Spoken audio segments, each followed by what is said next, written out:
पाठशाला में अब आपको बताता हूं योगी आदित्यनाथ की उस सीक्रेट मीटिंग का चैप्टर जिसने पीएम मोदी की यूपी में 80 सीटें पक्की कर दी।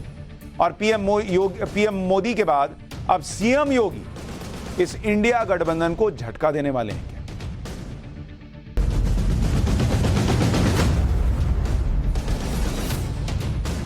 उत्तर प्रदेश के मुख्यमंत्री योगी आदित्यनाथ बीजेपी के उन नेताओं में से हैं जो सीधी बात करते हैं, यानी सीधी बात, नो बकवास। सीएम योगी का ही नो नॉनसेंस एटीट्यूड लोगों को पसंद आता है। योगी आदित्यनाथ हिंदुत्व के साथ राजनीति की पिच पर जमकर बैटिंग भी कर रहे हैं। 2024 में प्रधानमंत्री मोदी के लिए योगी आदित्यनाथ सारथी की भूमिका निभा रहे हैं। आप देखिए कि पिछले कुछ दिनों में योगी आदित्यनाथ ने क्या क्या किया है, फिर उनकी सीक्रेट मीटिंग के बारे में बताऊंगा।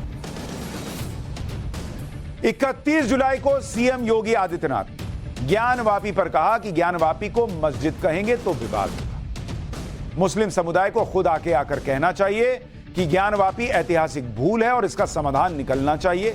यानी हिंदुत्व की पिच पर योगी आदित्यनाथ ने 2024 के लिए एजेंडा सेट कर दिया। इसके बारे में कल ही आपको विस्तार से मैंने बताया भी था। फिर 8 अगस्त को सीएम योगी ने मुरादाबाद दंगों की रिपोर्ट विधानसभा में पेश की। 1980 में हुए मुरादाबाद दंगों की जांच रिपोर्ट 1983 में सरकार को मिल चुकी थी, लेकिन 40 साल से किसी भी मुख्यमंत्री ने वो रिपोर्ट सदन में पेश ही नहीं। 40 साल तक दंगों का दाग हिंदुओं पर और आरएसएस पर लगा रहा, जिसे सीएम योगी ने एक झटके में धूल से उसको साफ कर दिया, क्योंकि उस रिपोर्ट में साफ निकल कर आया कि दंगे में हिंदुओं का कोई हाथ नहीं। सीएम योगी जिस तरह से क्राइम कंट्रोल कर रहे हैं उसका मॉडल दूसरे राज्य अपना रहे हैं। 4 अगस्त को हरियाणा के नूह में हिंसा के आरोपियों की संपत्तियों पर बुलडोजर चला। यह सीएम योगी का स्टाइल है अपराधियों को सबक सिखाने का। देश के अलग अलग हिस्सों में कुछ होता है, लोग कहते हैं हमें योगी मॉडल चाहिए। मुखरता से हिंदुत्व की बात करने और सख्त प्रशासक होने के साथ सीएम योगी एक नेता भी। सीएम योगी राजनीति के पिच पर कमाल दिखा रहे हैं और यही वो काम है जो 2024 में प्रधानमंत्री मोदी की राह आसान करेगा। सीएम योगी अब जो कर रहे हैं उससे विपक्ष के इंडिया के गठबंधन की गांठें खुल जाएंगी। आप ये देखिए कि सीएम योगी किस तरह से 2024 के लोकसभा चुनाव में बीजेपी की राह आसान कर रहे हैं। भाई काम तो कर ही रहे हैं, साथ ही सीएम योगी की एक तस्वीर वायरल हुई और इस तस्वीर में राष्ट्रीय लोक दल यानी आरएलडी, जो पिछला विधानसभा चुनाव समाजवादी पार्टी के साथ मिलकर लड़ी, जयंत चौधरी जिसके नेता हैं, उनके विधायक सीएम योगी के साथ दिख रहे हैं। बुधवार को विधानसभा में आरएलडी के विधायकों ने सीएम योगी से मुलाकात की। यह पहली बार है जब आरएलडी के सभी विधायकों ने मुख्यमंत्री योगी से मुलाकात की है। यह तस्वीर जाहिर तौर पर इंडिया गठबंधन को पसंद नहीं आएगी। जयंत चौधरी की आरएलडी विपक्षी गठबंधन का हिस्सा है और जयंत चौधरी का यूपी में समाजवादी पार्टी के साथ गठबंधन है। ऐसे में आरएलडी के विधायक दल के साथ सीएम योगी की मुलाकात से कई सवाल खड़े हो रहे हैं कि भाई ये सारे लोग क्यों मिलने पहुंच गए सीएम योगी से, वो भी अलग से, कोई समाजवादी पार्टी का नहीं है वहां पर। अब सवाल खड़े हो रहे हैं कि आरएलडी अध्यक्ष जयंत चौधरी के राजनीतिक फैसलों की वजह से विपक्ष के गठबंधन में आरएलडी शामिल है, लेकिन जरूरत के समय जयंत चौधरी ने विपक्षी गठबंधन का साथ नहीं दिया। 7 अगस्त को राज्यसभा में दिल्ली सर्विस बिल पर वोटिंग हुई थी। वोटिंग के दौरान जयंत चौधरी राज्यसभा में मौजूद नहीं थे। इसके बाद जयंत चौधरी और एनडीए के बीच नजदीकी बढ़ने की अटकलें लगने लगी। आरएलडी ने जयंत चौधरी की अनुपस्थिति पर कहा कि वो जरूरी काम की वजह से नहीं है, लेकिन जयंत चौधरी का वोटिंग में शामिल न होना इंडिया के लिए झटके जैसा। अरे भाई वो इंडिया में आपने देखा नहीं, व्हील चेयर पे मनमोहन सिंह आए हुए थे भाई, तबीयत खराब होने के बावजूद, और उस गठबंधन का इतना इंपॉर्टेंट साथी ऐसा क्या काम आ गया कि वो आ ही नहीं सके राज्यसभा में। अब इसे समझिए कि जयंत चौधरी दिल्ली सर्विस बिल पर, ये जो बड़ा महत्वपूर्ण विषय था इंडिया गठबंधन के लिए, राज्यसभा से गायब हो जाते हैं। और अब जयंत चौधरी की पार्टी के विधायकों ने मुख्यमंत्री योगी आदित्यनाथ से मुलाकात कर ली। क्या जयंत चौधरी के दिमाग में कुछ और ही प्लानिंग चल रही है? हालांकि आरएलडी ने बयान जारी करके सीएम योगी और आरएलडी विधायकों की मुलाकात पर सफाई दी। आरएलडी का कहना है कि आरएलडी विधायकों ने सूखा और बाढ़ से जूझ रहे किसानों की समस्याओं को लेकर मुख्यमंत्री से मुलाकात की थी। इसे आरएलडी के एनडीए में शामिल होने की तैयारी के तौर पर पेश किया जा रहा है। यह बिल्कुल गलत है। सीएम योगी के साथ मुलाकात में गन्ना किसानों के भुगतान में विलंब का मुद्दा उठाया गया, जिससे गन्ना किसानों को राहत मिल सके।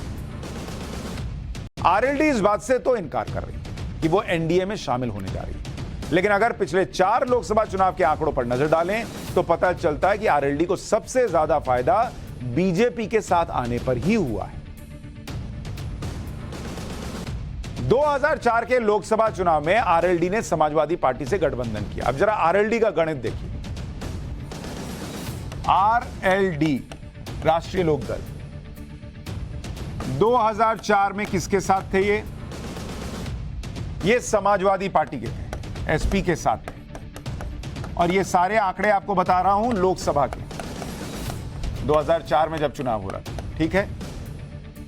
2004 में आरएलडी 10 सीट पर लड़ती है, 10 पर लड़ी, 3 जीती, ठीक है। तब कब? जब वो समाजवादी पार्टी के साथ गठबंधन करके लोकसभा में उतरे।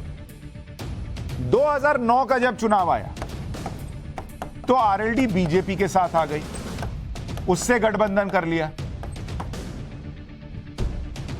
2009 में आरएलडी 7 सीट पर लड़ी, 7 पर लड़ी और 5 पर जीती।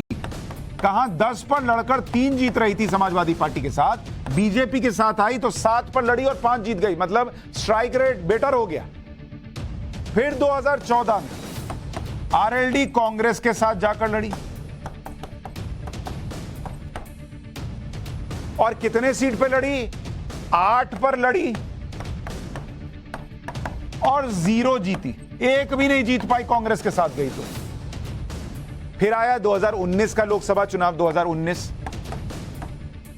इसमें और एसपी और बीएसपी, एसपी प्लस बीएसपी के साथ जाकर लड़ी और तब आरएलडी एक भी सीट नहीं जीत पाई, 0 जीती सीट।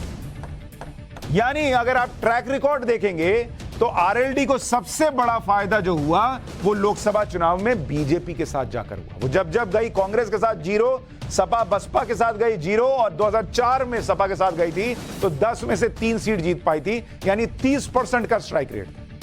और यहां बीजेपी के साथ करीब करीब जो है आप देखिए 60% से भी ज्यादा का स्ट्राइक रेट है।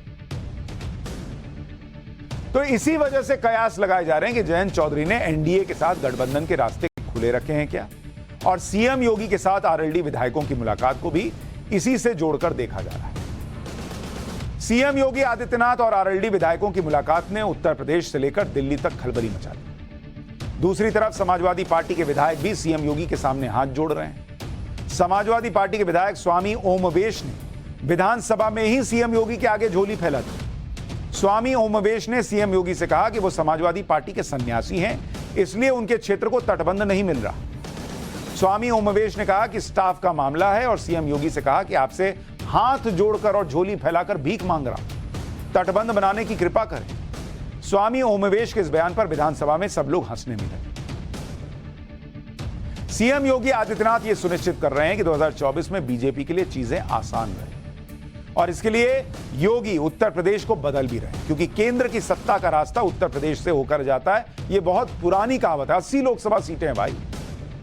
किसानों, पिछड़ों और गरीबों के लिए योगी सरकार की योजनाओं का असर यह हुआ है कि वर्ल्ड बैंक भी मुख्यमंत्री योगी आदित्यनाथ की तारीफ कर रहा है।